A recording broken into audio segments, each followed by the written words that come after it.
வானொலியில் நீங்கள் கேட்டு மகிழ்ந்த தென்கட்சி கோ. சுவாமிநாதன் அவர்களின் இன்று ஒரு தகவல் கதை தொகுப்பினை கேட்கலாம். ஒரு ஊரில் ஒரு மன்னர் இருந்தார். புத்தி கூர்மை உள்ள ஒரு மன்னர். பொதுவாக மன்னர்களுக்கு சந்தேகம் வந்தால் சபையில் உள்ள சான்றோர்கள்கிட்ட கேட்டு தெரிஞ்சுக்கிறது தானே வழக்கம். ஆனால் இங்கே அப்படி இல்லை. மற்றவங்களுக்கு சந்தேகம் வந்தால் மன்னர்கிட்ட வந்து கேட்டு தெரிஞ்சுக்குவாங்க. அது மாதிரி கேட்டு தெரிஞ்சுக்கிறதுக்காக ஒரு பெரியவர் ஒரு நாள் வந்தார். அவர் கையில் 3 பொம்மைகள் வச்சுருந்தார்.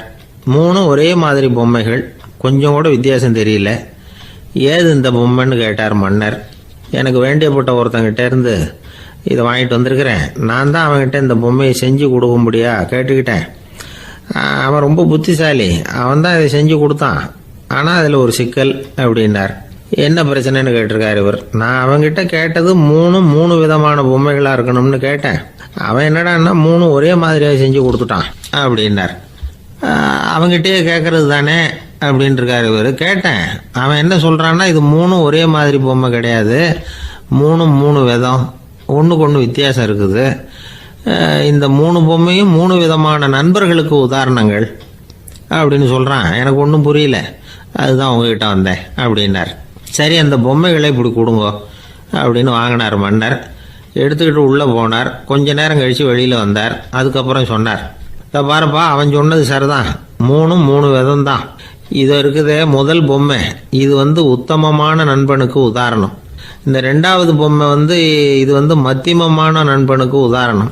அந்த 3வது பொம்மை இருக்குதே அது மோசமான நண்பனுக்கு உதாரணம். இதை செஞ்சவன் உண்மையிலேயே பெரிய அறிவாளி தான் அப்படின்னாராம். வந்தவருக்கு ஒன்றும் புரியல. பார்த்தா ஒன்றும் வித்தியாசம் தெரியலையே அப்படின்னு அவன் குழம்பி போய் நிற்கிறான். இப்போ அந்த மன்னர் விளக்கம் கொடுக்குறார்.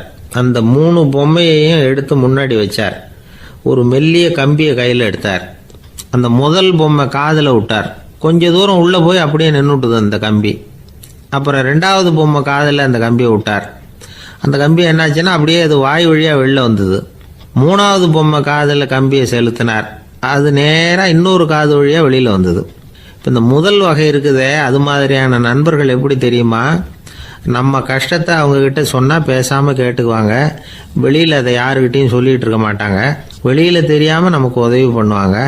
செஞ்சுட்டு அதை நான் தான் செஞ்சேன்னு சொல்லிகிட்டு இருக்க மாட்டாங்க. அதுதான் கம்பி ஒரு காது வழியாக போய் உள்ளே நின்றுட்டுது. 2வது பொம்மையில் கம்பி என்னாச்சு, ஒரு காது வழியாக போய் வாய் வழியாக வெளியில் வருது. இது மாதிரியான நண்பர்கள்கிட்ட நாம் கஷ்டத்தை சொன்னால் அதை அவங்க 4 பேர்கிட்ட போய் சொல்லி நமக்காக உதவி கேட்பாங்க. நமக்குன்னு கேட்டு வாங்கி அதை நம்மகிட்ட கொண்டுகிட்டு வந்து கொடுப்பாங்க. இவங்க மத்தியமமான நண்பர்கள். 3வது பொம்மையில் ஒரு காது வழியாக செலுத்துகிற கம்பி இன்னொரு காது வழியாக வெளியில் வந்துடுது. இது மாதிரியான நண்பர்கள்கிட்ட நம்ம கஷ்டத்தை சொன்னால் அவங்க காது கொடுத்து கேட்கறது மாதிரி நடிப்பாங்க. அப்படியே இன்னொரு காது வழியாக அதை வெளில விட்டுருவாங்க. அதை பற்றி கவலைப்பட மாட்டாங்க. இதுதான் இந்த பொம்மைகளுக்குள்ளே இருக்கிற வித்தியாசம் அப்படின்னு விளக்கம் கொடுத்தாராம் மன்னர். படிக்கிற பிள்ளைங்கள்லேயும் இது மாதிரி 3 வகை உண்டு. சில பேர் காதால் வாங்கி மனசில் வச்சுக்குவான். சில பேர் காதால் வாங்கி பேனாவால் எழுதி விடுவான். சில பேர் ஒரு காதால் வாங்கி இன்னொரு காதால் வெளியில் விட்டுருவான். ஒரு பையன் வகுப்பில் ஆசிரியர் பாடம் நடத்தும் பொழுது தலையை வேகமாக ஆட்டி ஆட்டி கேட்பானான். ஏன்டா இப்படி தலையை இப்படி ஆட்டுற அப்படின்னு கேட்டிருக்கான் பக்கத்தில் இருந்தவன். தலையை ஆட்டினா தாண்டா ஒரு காது வழியாக உள்ளே போகிறது, இன்னொரு காது வழியாக வெளியில் வேகமாக வெளில போகும் அப்படின்னானான் அந்த பையன். ஒரு ஊரில் ஒரு பெரிய செல்வந்தர் இருந்தார். பணத்துக்கு பஞ்சம் இல்லை. அதனால் இந்த உலகத்தில் முடியாத காரியம் எதுவும் இல்லைன்னு நினச்சார். பணம் இருந்தாலே அந்த நினப்பு தானாக வந்துடும். அதனால் இவரும் அப்படி நினச்சதில் ஒன்றும் தப்பு இல்லை. அந்த ஊருக்கு குருநானக் ஒரு தடவை வந்தார். அவருக்கு இந்த செல்வந்தர் ரொம்ப பிரமாதமாக ஒரு வரவேற்பு கொடுத்தார். ஊர் எல்லையிலேயே எங்கள் வீட்டுக்கு விருந்து சாப்பிட்டுட்டு போகணும்னு கேட்டுக்கிட்டார். அவரும் சரின்னு ஒத்துக்கிட்டார். உடனே தன்னுடைய பங்களாவில் ஒரு பெரிய விருந்துக்கு ஏற்பாடு பண்ணார். குருநானக்கை அழைச்சிட்டு வீட்டுக்கு போனார். உட்கார வச்சார். ஐயா, நான் இந்த ஊர்லேயே ரொம்ப பெரிய வசதி உள்ளவன். என்னால் எல்லாம் முடியும். உங்களுக்காக நான் என்ன செய்யணும்னு சொல்லுங்கள். எதுவாக இருந்தாலும் பரவாயில்ல, எவ்வளவு செலவானாலும் பரவாயில்ல, என்னால் செய்ய முடியும். என்ன செய்யணும்னு சொல்லுங்கள், அது போதும், நான் செய்கிறேன் அப்படின்னு நான் ரொம்ப பணிவான். இதை கேட்டதும் குருநானக் சிந்திச்சார் கொஞ்ச நேரம். அதுக்கப்புறம் தன்னோட சட்டை பைக்குள்ளே கையை விட்டு ஒரு பழைய ஊசி ஒன்று எடுத்தார். அந்த செல்வந்தர்கிட்ட கொடுத்தார். இதை பாருங்க, இவ்வளவு தூரம் நீங்கள் கேட்கறதுனால சொல்கிறேன், எனக்கு நீங்கள் செய்ய வேண்டிய உதவி இதுதான்னார். ஊசியை கையில் வாங்கிக்கிட்டு இதை என்ன செய்யணும்னு சொல்லுங்க அப்படின்னார் அவர். நீங்கள் செய்ய வேண்டியது என்னன்னா, இந்த ஊசியை பத்திரமா வச்சிருக்கணும். நாம் 2 பேரும் இறந்து போனதுக்கு பின்னாடி இன்னொரு உலகத்தில் நாம் சந்திக்கக்கூடிய வாய்ப்பு இருக்குது. அப்போ இந்த ஊசியை என்கிட்ட கொண்டாந்து கொடுக்கணும். இதுதான் நீங்கள் எனக்காக செய்ய வேண்டிய உதவி அப்படின்னார் குருநானக் லேசாக சிரிச்சுக்கிட்டே. இதை கேட்ட உடனே இந்த பெரியவர் முழிக்க ஆரம்பிச்சிட்டார். அது எப்படிங்க, நான் சாகிறப்ப எப்படி இந்த ஊசியை எடுத்துக்கிட்டு இன்னொரு உலகத்துக்கு வர முடியும்னார். ஊசி மாதிரி ஒரு சின்ன பொருளை கூட இந்த உலகத்தை விட்டு நாம் போகிறப்ப எடுத்துகிட்டு போக முடியாதுங்கிறப்போ உங்களோட செல்வத்தையெல்லாம் எப்படி அங்கே எடுத்துகிட்டு வர போகிறீங்க அப்படின்னு கேட்டார் குருநானக். அதுக்கப்புறம் தான் அந்த பெரியவர் யோசிக்க ஆரம்பித்தாராம். குருநானக் சொல்கிறார், இதை பாருங்க, நாம் செய்கிற நல்லது கெட்டது தான் கடைசி வரைக்கும் நம்ம கூட இருக்கும். அடுத்தவங்க நல்லா இருக்கணுங்கிறதுக்காக பொருளை செலவு செய்யணும். அப்படி செய்யலைன்னா எந்த பிரயோஜனமும் இல்லை அப்படின்னார். அதுக்கப்புறம் தான் அந்த செல்வந்தரின் அறிவு கண் திறந்து தான் உடனே குருநானக்கை வணங்கினார். ஐயா, என்கிட்ட இருந்த ஆணவம் போயிட்டுது, இனிமேல் என்கிட்ட இருக்கிற செல்வத்தை நல்ல வழியில் செலவழிப்பேன் அப்படின்னாராம். நம்மகிட்ட இருக்கிற பணம் எப்பவும் நம்ம கூடவே வந்துக்கிட்டு இருக்காதுங்கிறதுக்கு இது ஒரு உதாரணம். அதுக்காக நாம் பணம் சேர்க்கறத பற்றி கவலைப்பட வேண்டியதில்லை, பேசாமல் படுத்து தூங்கிக்கிட்டு இருந்தால் போதும் அப்படின்னு இதுக்கு அர்த்தம் பண்ணிக்கப்படாது. முறையான வழியில் பணம் சேர்க்கணும், அதை முறையான வழியில் செலவு பண்ணணும். அதனால் ஏற்படக்கூடிய மன நிறைவு இருக்கு பாருங்க, அது அனுபவிச்சவங்களுக்கு தான் தெரியும். சொர்க்கத்துக்கு போகிறவங்க இங்கேருந்து பணத்தை எடுத்துகிட்டு போக முடியாது.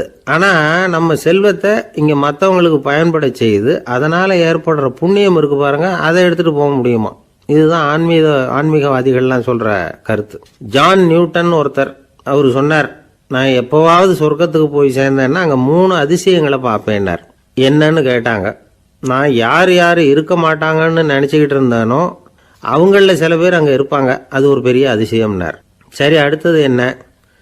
2வது அதிசயம் என்னன்னா, அங்கே இருப்பாங்கன்னு நான் எதிர்பார்த்த சில பேர் அங்கே இருக்க மாட்டாங்க அப்படின்னார்.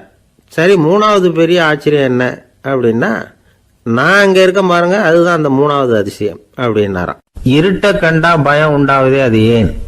இப்படி ஒரு கேள்வியை ஒரு பெரியவர்கிட்ட கேட்டாங்க. அதுக்கு அவர் பதில் சொல்றார், மனிதனுடைய ஆதிகால வாழ்க்கையில தொற்றி கொண்ட பயம் இது வேரூன்றி இருக்குது, இன்னமும் போகல. 50,000 வருஷங்களுக்கு முன்னாடி மனுஷன் குகைகள்ல வாழ்ந்தான். பகல்ல பயம் இருக்காது, ராத்திரியில மிருகங்கள் தாக்கும், கொல்லும், நிம்மதியா தூங்க கூட முடியாது. அதனால இந்த மனுஷனுக்கு இரவுன்னா மரணம், பயம் அப்படின்னு பழகி போச்சு. மனிதர்களுடைய எல்லா மனசையும் சேர்த்து மொத்தமா ஒரு மனசு உண்டு. மனிதர்களுடைய நினைவு இந்த மொத்த மனசுல பதிஞ்சிருக்கு, பரவுது. இந்த மொத்த மனசுல இருட்டு பற்றிய பயம் பதிந்து நீடிக்குது அப்படிங்கிறார் அவர். இந்த காலத்துல இரவை பகலாக்கிறதுக்கு எவ்வளவு விளக்குகள்லாம் வந்தாச்சு. ராத்திரியிலேயும் மிருகங்கள் தாக்குங்கிற நிலைமை இல்லை. பாதுகாப்பான வீடுகள், விலங்குகளும் விலகி போயிட்டு, விலங்குகள்லாம் விலகி போயிட்டு, வீடுகளும் பாதுகாப்பா இருக்குது. சரி, இருந்தாலும் அந்த பழங்கால பயம் இருட்டு பயம் இன்னமும் மனுஷனை விட்டு போகல. இன்னொரு விஷயம் என்னன்னா, இருட்டில இருந்து வெளிச்சத்துக்கு வராத மனிதர்கள் இன்னைக்கு அதிகம். ஒரு ஆளு ஆத்துக்கு மீன் பிடிக்கிறதுக்காக போனான், இன்னும் விடியல, அதுக்குள்ள வலையை எடுத்துட்டு கிளம்பி போயிட்டான். வெளிச்சம் வர்றதுக்கு முன்னாடியே போய் சேர்ந்துட்டான். விடிகிற வரைக்கும் என்ன பண்றது, சும்மா கரையிலேயே உட்காந்து காலாட்டிட்டு இருக்கிறான். காலில் ஏதோ ஒரு சின்ன மூட்டை தட்டுப்பட்டுது. இருட்டில் அது என்னன்னு சரியா தெரியல. மூட்டைக்குள்ள சின்ன சின்ன கல்லா நிறைஞ்சி இருக்குது. சும்மா பொழுது போகணுமேங்கிறதுக்காக இவன் அந்த மூட்டைக்குள்ள இருந்து ஒவ்வொரு கல்லா எடுத்து ஆத்துல வீசிக்கிட்டு இருக்கிறான். விடிகிற வரைக்கும் வேற வேலை இல்லைங்கிறதுனால எப்படி செஞ்சுக்கிட்டே உட்காந்துருக்கிறான். கிழக்க மெதுவா வெளிச்சம் தெரிய ஆரம்பிச்சது, பொழுது விடியறதுக்கான அறிகுறி. இதுக்குள்ள அந்த மூட்டையில இருந்த எல்லா கல்லையும் எடுத்து வீசி எறிஞ்சுட்டான். கடைசியா ஒரே ஒரு கல் மட்டும்தான் கையில பாக்கி இருந்தது. வெளிச்சம் வந்ததும் அந்த கல்லை பார்த்தான், அப்படியே திகைச்சு போயிட்டான். அடடா, இது வரைக்கும் தெரியாம தப்பு பண்ணிட்டோமே அப்படின்னு நினைச்சான். ஏன் தெரியுமா, அவன் கையில இருந்தது வெறும் கல் இல்ல, விலை வசந்த ரத்தன கல். அது இருட்டுல என்னன்னு புரியாததுனால மூட்டையில இருந்த எல்லா ரத்தன கல்லையும் ஆத்துல வீசி எறிஞ்சிருக்கிறான். இப்போ அவனுக்கு அழுகையே வந்துடும் போல இருந்தது. வாழ்க்கைய வசதி ஆக்கிக்கிறதுக்கான வாய்ப்பு அவனுக்கு இருந்தது, இருந்தாலும் இருட்டுல அதை இழந்துட்டான். அந்த வகையில அவனுக்கு கொஞ்சம் அதிர்ஷ்டம் இருந்திருக்குது. அதாவது ஏதோ ஒரு வகையில இருந்திருக்குது. அதனாலதான் அந்த கடைசி கல்ல எரியறதுக்குள்ள வெளிச்சம் வந்துட்டுது. பல பேருக்கு அந்த அளவு கூட அதிர்ஷ்டம் வர்றது இல்லை. எல்லாத்தையும் வீசினதுக்கு அப்புறம் தான் வெளிச்சம் வரும். என்னன்னு விவரம் தெரியாமலே எழுந்திரிச்சு வந்துருவாங்க. வாழ்க்கைங்கிறது ஒரு பெரிய புதையல். அதை புரிஞ்சிக்காம மனுஷன் அதை வீசி எரிஞ்சுக்கிட்டு இருக்கான் அப்படிங்கிறது தான் பெரியவங்க கருத்து. சில பேருக்கு புரிஞ்சுக்கிற நேரம் வரும், அதுக்குள்ள வாழ்நாள்லாம் ஓடி போயிருக்கும். அதுக்கப்புறம் என்ன பண்றது? நம்மால் ஒருத்தன் கையில் ஒரு சின்ன பையோட வந்துகிட்டு இருந்தான். பை உள்ள ஏகப்பட்ட நகைகள், ரத்தன கல் எல்லாம் இருக்கு. வந்துகிட்டு இருந்தவன் திடீர்னு அந்த பையை அப்படியே ஒரு குளத்துல வீசி எறிஞ்சுட்டான். மகான்கள் தான் இப்படி பற்று இல்லாம இருப்பாங்க.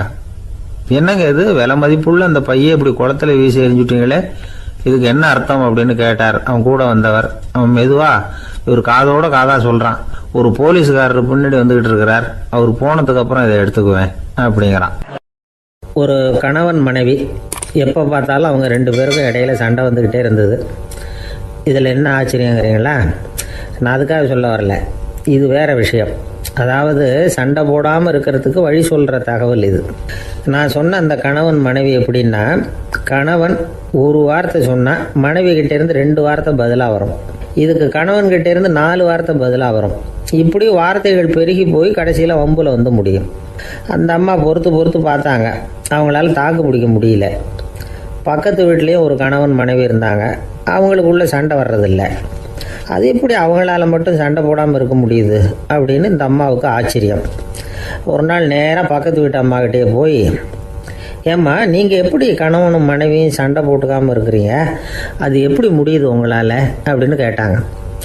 அதுக்குன்னு ஒரு மருந்து இருக்குது, அதை சாப்பிட்டா சண்டை வராது அப்படின்னாங்க அவங்க.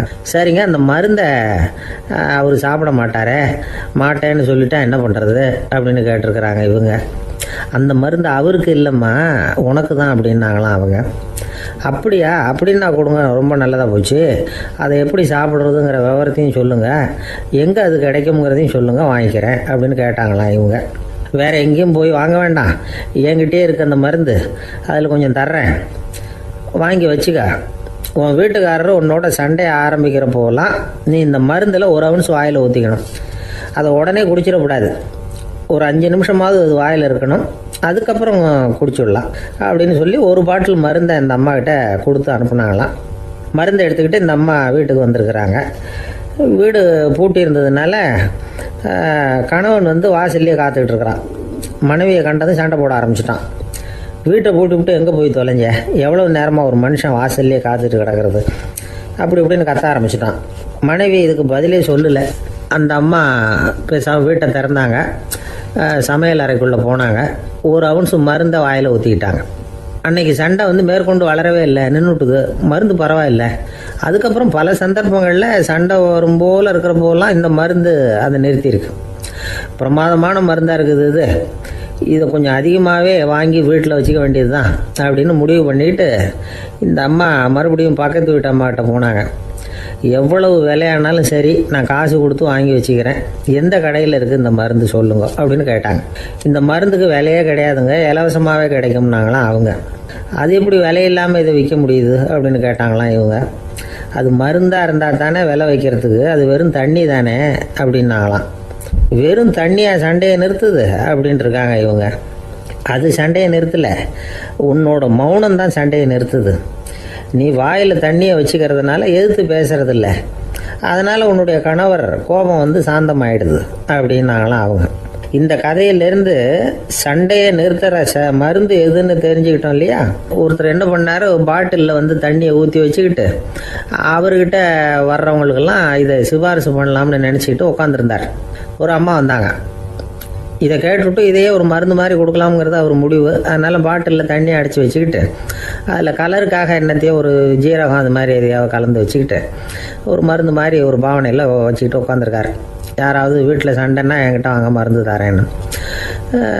ஒரு அம்மா வந்தாங்க, எனக்கும் என் வீட்டுக்காரருக்கும் அடிக்கடி சண்டை வருதுங்க அப்படின்ட்டு இருக்காங்க. கவலைப்படாதம்மா, நான் ஒரு மருந்து தரேன்னு சொல்லி வீட்டுக்குள்ளே போய் ஒரு பாட்டில் எடுத்து வந்து கொடுத்தாரு. பாட்டிலில் இருக்கிறது என்னங்கிறத சொல்லிவிட்டா அது பேரில் மரியாதை வராது இல்லையா, அதனால் சொல்லலை. அந்த அம்மா வாங்கிட்டு போனாங்க. 4 நாள் கழித்து திரும்பி வந்தாங்க. என்னம்மா வீட்டில் சண்டை நின்று போச்சான்னு கேட்டிருக்காரு இவர். அங்கே நின்று போச்சுங்க, இப்போ உங்ககிட்ட ஆரம்பமாக போகுதுன்னாங்களாம். என்னம்மா அப்படின்ட்டுருக்காரு அவர் பயந்து போய். பின்ன என்னங்க, நீங்கள் என்ன மருந்து கொடுத்துருக்குறீங்க என்னங்க அப்படின்னாங்களாம் கோபமாக.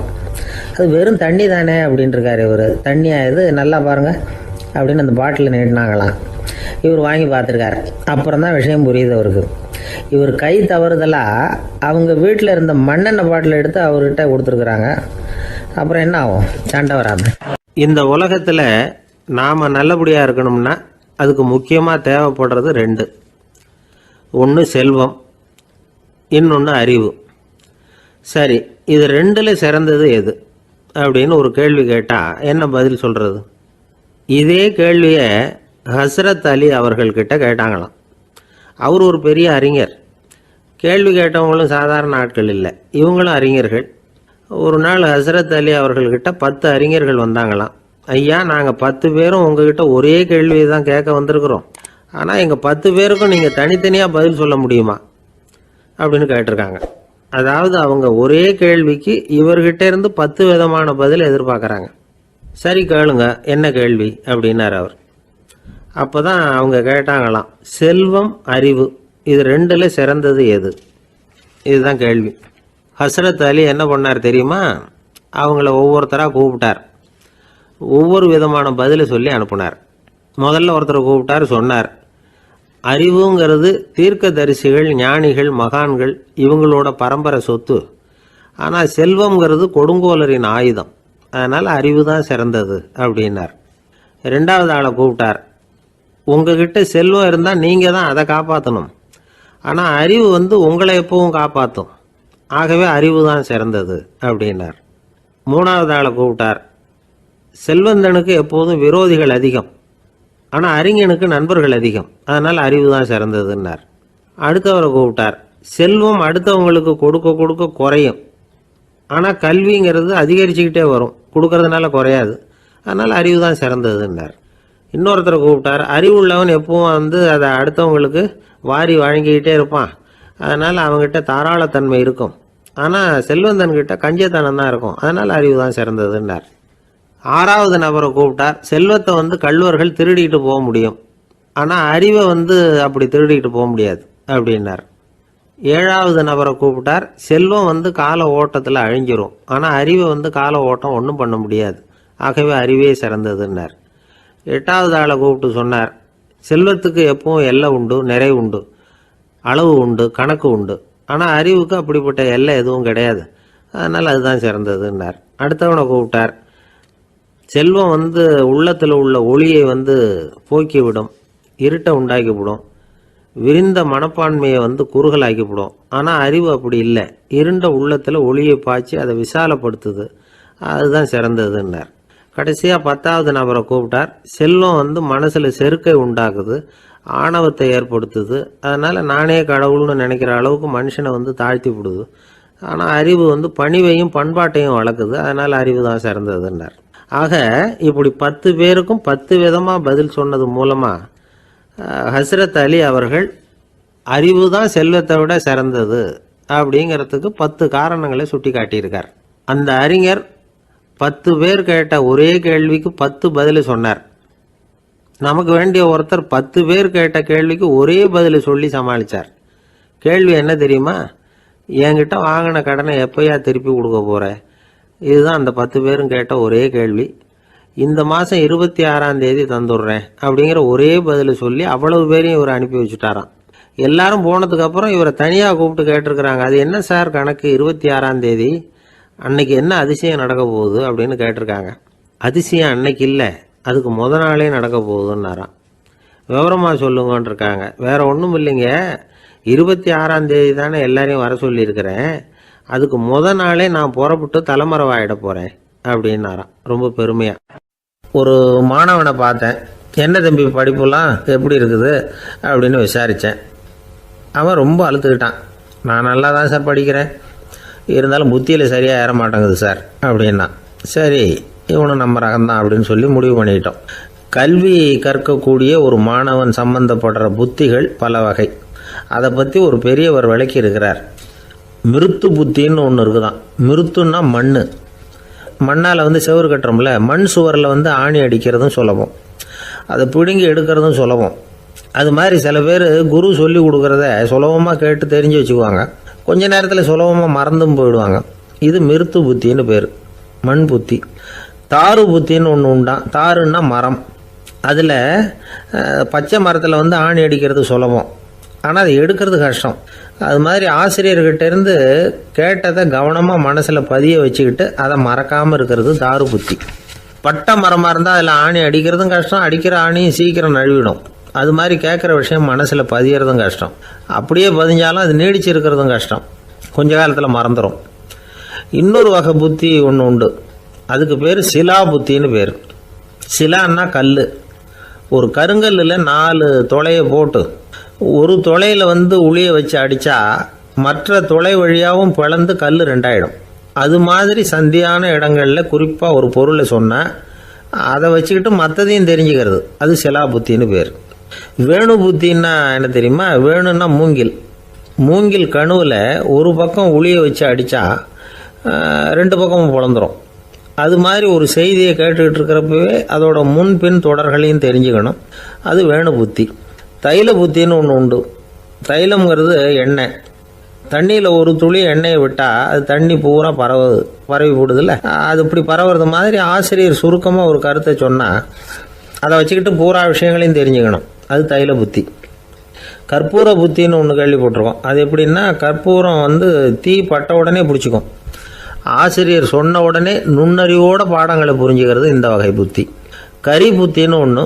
அது எப்படின்னா, கரியில் நெருப்பை வச்சு விசிறிய பிறகு அதுக்கப்புறம் அது கறி நெருப்பாகும். அது மாதிரி காலம்பரை சாயந்தர வேலைகளில் ஆசிரியர் பாடம் சொல்லி கொடுப்பார், அதை கொண்டு புரிஞ்சுக்கிறது இந்த வகை. கதலித்தண்டு புத்தின்னு ஒன்று சொல்லுவாங்க. கதலிங்கிறது வாழை மரம். வாழைத்தண்டில் தீ வைக்கிறது எவ்வளவு சிரமமோ அவ்வளவு சிரமத்தோடு கல்வி கற்கிறது கதலித்தண்டு புத்தி. இதை தவிர இன்னும் சில வகையான மாணவர்களை கூட அடையாளம் காட்டுறாங்க. ஆசிரியர் சொன்னதில் நல்லதை மட்டும் எடுத்துக்கிறவன் அன்னம். ஆசிரியர் கிடைச்ச இடத்துல பாடத்தை கேட்டுக்கிட்டு பிறகு தனியாக உட்காந்து சிந்திக்கிறவன் பசு. பசுமாடு அப்படி தானே, புல் கண்ட இடத்துல மேயும், அதுக்கப்புறம் நிதானமாக அசை போட்டுக்கும். ஆசிரியர் சொன்னதை தவிர வேற எதையும் சொல்ல முடியாதவன் கிளி. பல இடங்களில் பாடங்கள் கேட்டு கடைசியில் ஒன்றும் புரியாமல் போகிறவன் ஆடு. ஆடு ஒரு செடியில் வயிறார மேயாது, ஒரே செடியில். இக்கரைக்கு அக்கறை பச்சைன்னா அங்கேயும் இங்கேயும் அலைஞ்சிக்கிட்டே இருக்கும். சில பேருக்கு எருமைன்னு பேர். எருமை எப்படின்னா குளத்து நீரை கலக்கி தான் குடிக்கும். அது மாதிரி ஆசிரியர் மனசை நோக செய்து பயில்கிற மாணவர்கள்லாம் இந்த ரகம். இவ்வளவுலாம் இருந்தாலும் இந்த காலத்து மாணவர்கள்லாம் ஒரு தனி ரகம். ஒரு ஆசிரியர் வகுப்பில் பாடம் நடத்திக்கிட்டு இருந்தார். இலக்கண வகுப்பு. இறந்த காலம், நிகழ்காலம், எதிர்காலம், past tense, present tense, future tense, இதை பற்றிலாம் பாடம் நடத்துகிறார். எல்லாம் சொல்லி கொடுத்துட்டு இப்போ நான் ஒரு வாக்கியம் சொல்லுவேன், அது என்ன காலம் அப்படிங்கிறத நீங்கள் சொல்லணும்னார் ஆசிரியர். சரி, நாங்கள் மாணவர்கள்லாம், நான் நாளைக்கும் பாடம் நடத்த போகிறேன், இது என்ன காலம் அப்படின்னு கேட்டார் ஆசிரியர். அதாவது நான் நாளைக்கும் பாடம் நடத்த போகிறேன், இந்த வாக்கியம் என்ன காலம்னு கேட்டார். ஒரு பையன் மெதுவாக எழுந்திரிச்சு சொன்னான், இது எங்கள் போதாத காலம் சார் அப்படின்னு சொல்லிவிட்டு உட்காந்துட்டானா. 2 பேர் சுவாரஸ்யமாக பேசிகிட்டு இருக்கிறப்போ குறுக்க புகுந்து தொந்தரவு பண்ணுறதுக்குன்னே சில பேர் இருப்பாங்க. அது ரொம்ப இடைஞ்சலாக இருக்கும். இதே மாதிரி மின்காந்தம் கூட குறுக்க புகுந்து தொந்தரவு பண்ணும். கடைசியில் அது ஒரு பெரிய இடைஞ்சலில் கொண்டாந்து விட்டுரும். சில வீடுகளில் கேபிள் கனெக்ஷன் இல்லாமல் சில தனியார் டிவி காட்சிகள் தெரியும். அதுக்கு என்ன காரணம்னா இந்த மின்காந்த குறுக்கீடு தான் காரணம். இதைத்தான் சுருக்கமாக இஎம்ஐ அப்படின்னு சொல்கிறாங்க.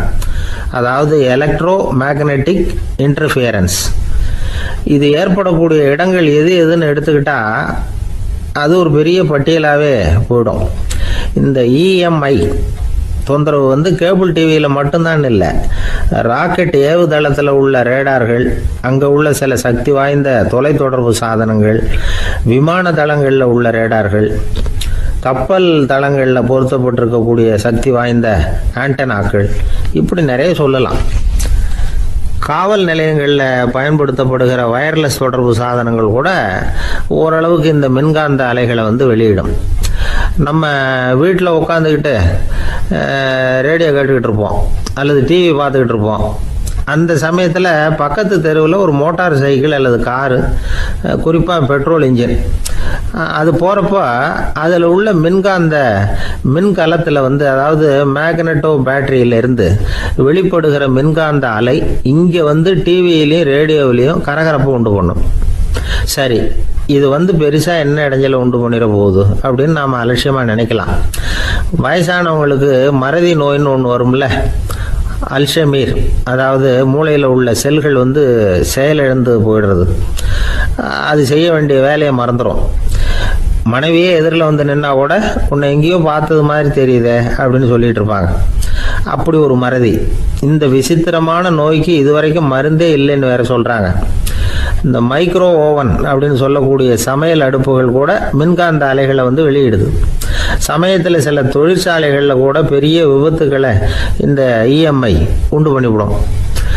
இதை பற்றி தீவிரமாக சிந்திக்க ஆரம்பித்ததே ஒரு விபத்துக்கு பிறகு தான். அமெரிக்காவுக்கும் வியட்நாமுக்கும் இடையில போர் நடந்தது. அந்த சமயம் அமெரிக்காவுக்கு சொந்தமான விமானம் தாங்கி கப்பல் ஒன்று வியட்நாமை தாக்கிறதுக்கு தயாராக ஏவுகணைகளோட கடலில் நிறுத்தி வைக்கப்பட்டிருந்தது. தற்செயலாக அந்த பகுதியில் கப்பல் தொலைத்தொடர்பு பகுதிக்கு அருகில் ஊடுருவிய இந்த சக்தி வாய்ந்த ரேடியோ அலைகள் ஏவுகணையில் இருந்த மின்னணு சர்க்கியூட்டை பூர்த்தி செஞ்சு வச்சுட்டுது. அவ்வளவுதான், ஏவுகணை அங்கேயே வெடித்து சிதறி போச்சு. 130 பேர் அந்த இடத்துலயே உடல் கருகி செத்து போட்டாங்க. ஏகப்பட்ட பொருள்கள் நாசம். இந்த விபத்துக்கான காரணம் என்னங்கிறத உடனடியாக யாராலையும் கண்டுபிடிக்க முடியல.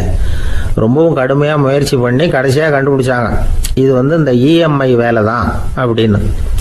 மின்னணு தொலைபேசிகள் இருக்கு. இதில் பேசும்பொழுது நம்ம காதை வந்து, அதாவது செவியை வந்து ஊடுருவக்கூடிய மின்காந்த அலையானது மூளைக்கு போய் அங்கே மூளை கட்டிகளை உருவாக்க ஊக்கம் கொடுக்குது அப்படின்னு வேற கண்டுபிடிச்சிருக்கிறாங்க. இந்த இஎம்ஐ ரொம்ப குறைஞ்ச மின்காந்த அழுத்தத்தில் நமக்கு எந்த பாதிப்பையும் ஏற்படுத்துறதில்லை.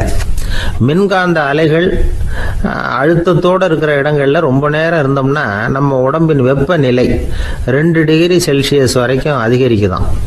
அதனால் வெப்பநிலையை வந்து சீராக்கிறதுக்கு இதய துடிப்பும் வந்து அதிகரிக்குது. இப்படிலாம் கண்டுபிடிச்சிருக்கிறாங்க. இப்போல்லாம் இந்த மின்காந்த குறுக்கீடுகளை தடுக்கிறது எப்படி அப்படின்னு விஞ்ஞானிகள் யோசனை செய்ய ஆரம்பிச்சிருக்கிறாங்க. இந்த விஷயத்தில் அலட்சியமாக இருந்தோம்னா எதிர்காலத்தில் நிறைய பேருக்கு இந்த ஞாபக மறதி நோய் வந்துடும்.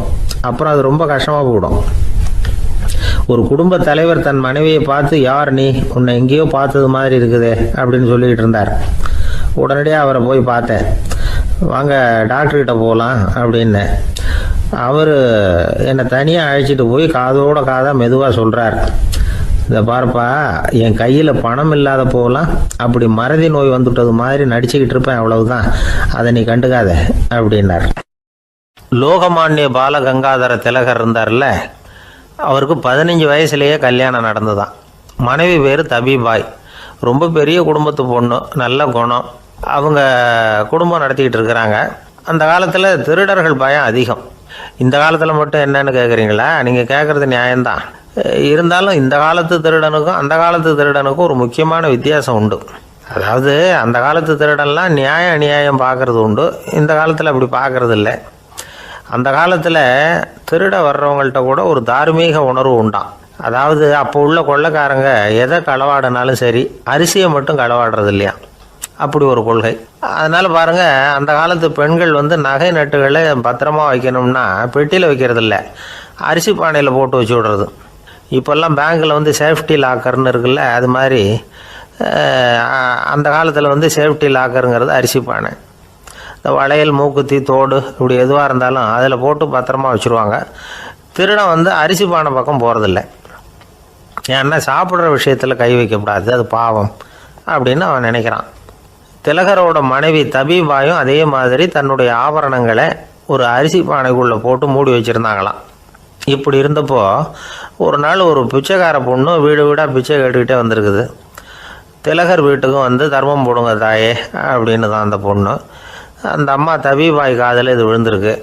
உடனே கை நிறைய அரிசி அள்ளிக்கிட்டு வந்து போட்டிருக்கு. பாத்திரத்தில் அரிசியை போட்டதுக்கு அப்புறம் தான் தெரியுது, பளிச்சுன்னு கண்ணில் படுது. அதாவது அந்த அம்மாவோட வைர மூக்குத்தி ஒன்று அரிசியோடு சேர்ந்து அந்த பிச்சைக்கார பொண்ணு பாத்திரத்தில் போய் விழுந்துட்டுது. இந்த அம்மாவுக்கு மனசுக்குள்ளே குழப்பம், என்ன இப்படி ஆகிட்டுதே, மூக்குத்தி போயிட்டுதே, பிச்சை பாத்திரத்துலேருந்து அதை எப்படி எடுக்கிறது அப்படின்னு தயக்கம். வாயை திறந்து அதை கேட்கறதுக்கும் கூச்சம். திண்ணையில் உட்காந்துருந்த திலகர் இவ்வளவையும் பார்த்துக்கிட்டு இருக்கிறார். மனைவியின் மனசுக்குள்ளே நடக்கிற மௌன போராட்டத்தை அவர் நல்லா புரிஞ்சுக்கிட்டாராம். மனைவியை பார்த்து சொன்னாராம், தபிபாய், இது வந்து தெய்வ சம்மதம். அவளுக்கு சேர வேண்டிய மூக்குத்தி அவகிட்ட போயிட்டுது. பிச்சை பாத்திரத்தில் விழுந்த மூக்குத்தியை எடுக்க வேணாம் அப்படின்னாராம். சரின்னு சொல்லிவிட்டு மேற்கொண்டு எதுவும் சொல்லாமல் அந்த அம்மா வீட்டுக்குள்ளே போயிட்டாங்களாம். இந்த காலத்துலலாம் அது மாதிரி நடக்குமா? வெறும் அரிசியை போட்டுவிட்டு விவகாரம் பண்ணிகிட்டு இருக்க மாட்டோமா? ஒரு பெரிய மனுஷன் வீட்டுக்கு ஒரு பிச்சைக்காரன் வந்தான். ஐயா, நாங்கள் பிச்சைக்காரங்கள்லாம் சேர்ந்து ஒரு சங்கம் வச்சுருக்குறோம், அதுக்கு நிதி சேர்க்குறோம், அதுக்கு ஒரு 100 ரூபா கொடுத்தீங்கன்னா எங்களுக்கு பெரிய உதவியாக இருக்கும் அப்படின்னானா. அதெல்லாம் ஒன்றும் கொடுக்க முடியாது போ அப்படின்னாரான் அவர். அப்படின்னா ஒரு 50 ரூபாயாவது கொடுங்களேன் அப்படின்ட்டுருக்கான். அதுவும் முடியாதுன்னு சொல்லிவிட்டார். 25 ரூபா அப்படின்னு இருக்கான். எதுவும் முடியாது அப்படின்னாரான். சரிங்க, இவ்வளவு பெரிய வீட்டுக்கு வந்துட்டு வெறுங்கையோடு திரும்புறது நல்லா இருக்காது, அதனால சும்மா ஒரு 1 ரூபா மட்டுமாவது கொடுங்க அப்படின்ட்டுருக்கான் அவன். 1 பைசா கூட என்கிட்ட கிடையாது அப்படின்னு விட்டாரான் இவர். அப்படின்னா நீங்கள் ஒரு காரியம் பண்ணுங்களேன் அப்படின்னானா அவன். என்ன செய்யணும் அப்படின்ட்டுருக்கார்.